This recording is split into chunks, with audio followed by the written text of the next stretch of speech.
You're killing me, Smalls!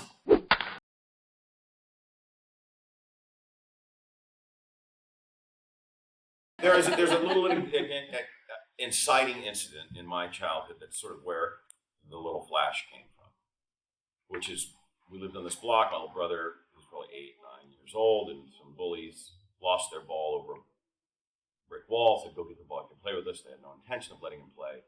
He went and got the ball, and this vicious dog, actually named Hercules, bit him in the leg really bad. Then the rest of it is all, me digging deep into my past and my memory, and Robert Gunner, who I wrote it with, digging deep into his past, because he was sort of a kid in the 60s. I was a kid in the 70s, so it seemed to match up quite well. We found a lot of common ground and decided to tell this story about from a kid's point of view. This movie is virtually entirely from their point of view.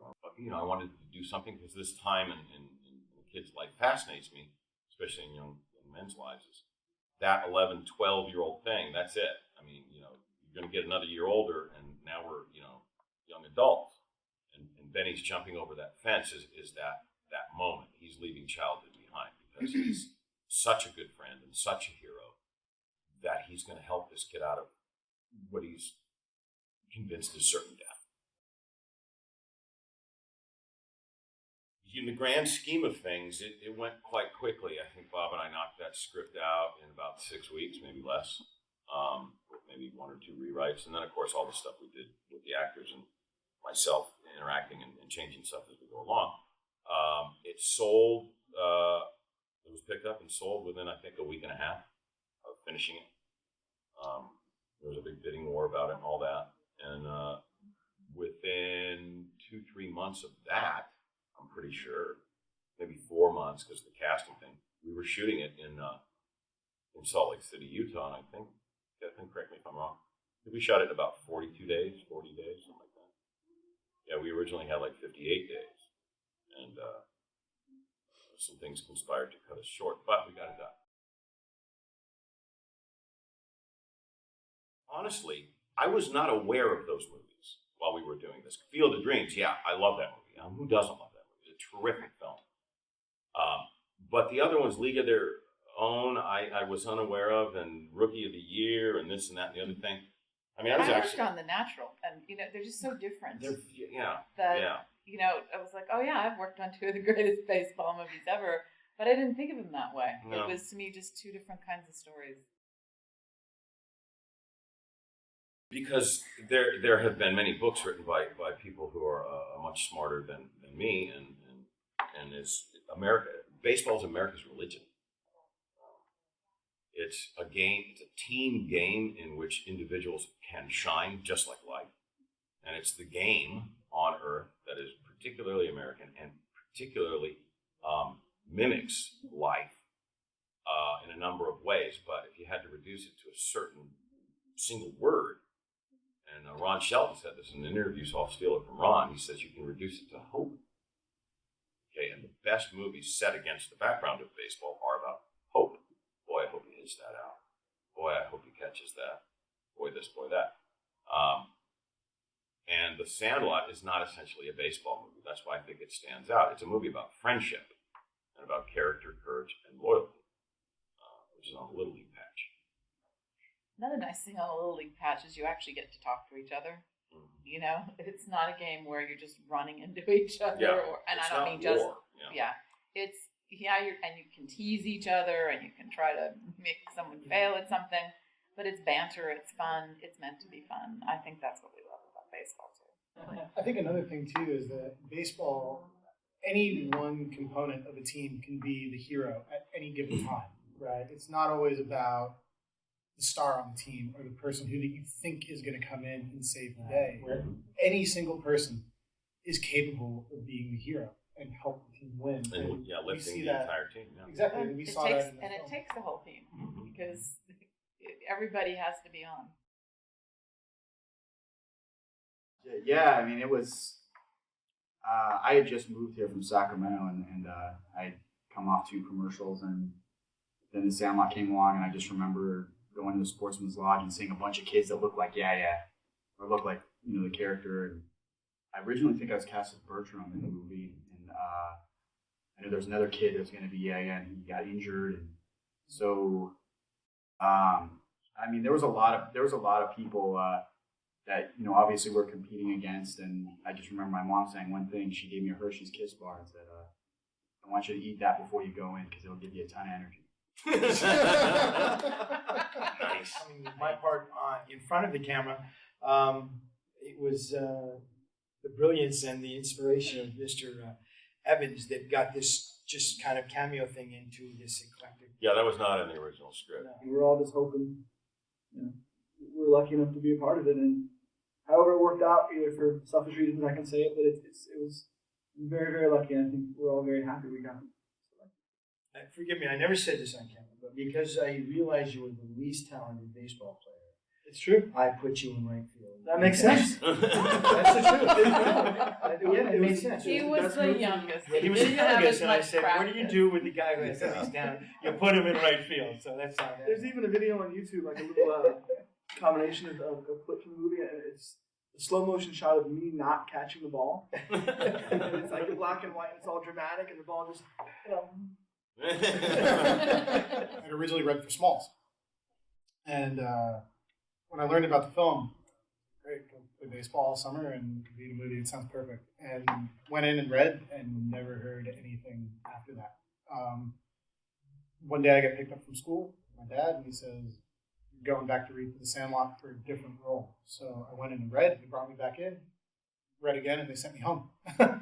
And then that night I got a phone call saying, "You got to take tomorrow off of school." It was right before the end of summer break, Yeah. right before summer break, too. And said, "You need to go play baseball with everybody and see if the other kids like you." It's what does the ensemble look like? Not like if they don't like you, you're not in. There were a lot of good kids. And everybody was cast at that point. Well, 'cause- but we also made some changes Yeah. because we said, as we look at the group, as good as someone might have been, we had to say, did they all fit where there's uniqueness and that they would still seem like they'd be great friends. So that's where it comes in. See if they like you. But it wasn't. You had to have, you had to have kids working together all summer long. that And they was about needed to be the most distinct, memorable. And so we may have switched some kids who were really talented, and that happens with actors all the time. As we know, it's not always about whether you're good. It's are you the vision and do you fit in an ensemble? That chemistry. His book, I went into the audition with some of his mannerisms, some of Babe Ruth's real mannerisms, and I got the job. Oh yeah, I got to play baseball with the boys in my neighborhood because we weren't allowed to leave a certain area, but we could disappear all day, which we were talking about earlier. We'd get up really early in the morning and not come back till dinner time. But there was a field behind, and it was a high tension. Probably we're all electrocuted by now, but utility field, and there was a dog that had been a police dog that got out and bit me. Oh, So there were a Lord. lot of similarities for me with it. But yeah, we'd go out in this field and play ball all day long, or we'd do it. If the parents wanted to keep an eye on us, we actually did it in the street because we were on a cul-de-sac. Because wherever we could play, because there certainly wasn't baseball for girls when I was doing it, and I was just lucky that I was actually a really good pitcher, so the guys would let me play. And so we all snuck into Basic Instinct. Now you tell us. That was a kind of funny off-camera moment. Wasn't you and Chauncey during the publicity thing for when the original initial theatrical release? You guys were somewhere in a Four Seasons hotel, and the Fox rep said, just anything you guys want, put it on room service, and you did. To the tune of several $1,000s. I think that was Like, Pat was Johnson. it Pat Johnson? Yeah. Wasn't you? That was Pat Johnson. It just happened recently. That happened as adults. No. They charged $5,000 in the gift shop for the. Oh, I thought that's when they were kids. No. They're still that bad? Oh, man. Yeah, that just happened. Holy moly. Oops. Buying Put whatever we want in the room. Okay. Rolexes, Yeah. Playing cards. But walking out of the Sandlot, the entire set, because everything you see in the movie we built. The fences, the telephone poles, the treehouse, everything. Was walking onto that set for the first time and seeing in 3 dimensions, what we had imagined in 2 dimensions in our head. And then the second greatest moment, aside from the million great moments while we were shooting the movie, was the first time an audience saw it and gave us a standing ovation. When it was, afterwards, they just they came unglued. So it was at that point that we, and I felt, well, I guess we did our job right. That the movie has lasting power, and obviously, I think it's cool that something we did 20 years ago is still coming up, 20 years later, and Sharknado is not going to be here in 20 years. That's what you think. Yeah, really. Exactly. Well, maybe, I don't know the way the movie industry is now, but no, I mean it's awesome to be a part of this film and be hanging out with these guys again, and David and the babes here. We got Daniel, we got the police chief here. All right, so, yeah, it's cool. I'm doing personal training, and I still do acting here and there. I've done a couple independent films the past couple of years. And just to the fans, thank you so much for following the Sandlot, passing it on to your children. Just great hearing little kids that are like 8 or 9 years old memorize my line or know my lines from the movie. Thank you forever. I'm out in Tampa, Florida. I have a couple restaurants, and as far as the fans go, I mean, people still come to the restaurant once or twice a week, and they'll introduce their kid to me, or they'll be like, "Hey, are you?" I'm like, "Yeah, that's me," and they'll take pictures, and it's grateful, it's satisfying, it's humbling that you can be a part of something so big to them, even though 20 years ago. I mean, thanks for making me important, I guess. And making me That's mean good. something, I am still writing and directing, producing. I've got 5 or 6 different movies in various stages of financing game. One of which I just finished, called The Kid Who Only Hit Homers, is probably, I hope, if I get my way, going to be the next great kid-oriented baseball film. And what do I have to say to the fans? Thank you for allowing me to thank you for making The Sandlot what it is. And to little guys in Little League, be good, work hard, have fun. What he said. I live here in LA. Work for a creative agency out here. And to the fans, it's thank you for making this movie really what it is. We came in and did our parts. David wrote a great script, directed a great movie. But I think it's really the fans that turned it into what it is. That fell in love with it, that saw themselves in it. So thank you for supporting it for the last 20 years, and here's to another 20. Yeah, don't stop. Yeah, Don't stop please. supporting it. Exactly. I think the same thing. I'm still an actor, and as far as the fans are concerned, you've been great, and you've been especially great to me. Thank you so much. I'm a producer and a writer, and I was just a filmmaker in residence at Chapman University last semester, and I'm working on both television and feature projects at the moment. And yes, fans. But everybody said David did a great job. These kids, these adults did a great job. We had such a fabulous cast.